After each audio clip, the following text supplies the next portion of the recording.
তো এখন হচ্ছে দুপুর টাইম, তো দুপুর টাইম মানে খাওয়া দাওয়া। এখন এই খেতে বসে গেছি। তো এখানে হচ্ছে কর্তামশাই খেতে বসেছে, কর্তামশাইয়ের পাশে ছিল তোমাদের গবলু, এখানে বাবা, আর এখানে হচ্ছে আমার ভাইজি, আর এটা হচ্ছে আমার প্লেট।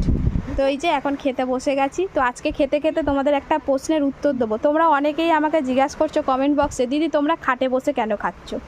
তো হয়তো তোমরা আমার ফুল ব্লগ দেখছো না, তাই হয়তো জানো না, হুট করে একটা ব্লগ দেখেছো তাই বুঝতে পারোনি।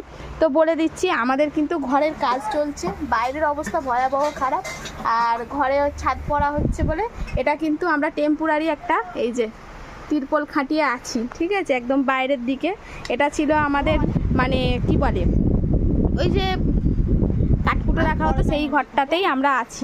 তো এরপরে আমাদের কোথাও বসার জায়গা নেই, বুঝতে পারছো? ওদিকে একটা তক্ত বসাচ্ছে, আমার শ্বশুরমশাই থাকে, আর এদিকে খাটগুলো যা করে পেতেছি, তাই এইভাবেই খাচ্ছে। এই মাদুর পেতে নিই, খেয়ে নিয়ে এর উপরে আমরা কিন্তু ভিজে কাপড় দিয়ে মুছে নিই, কিছু করার নেই, এখন পরিস্থিতি এই রকম। বোঝা গেল?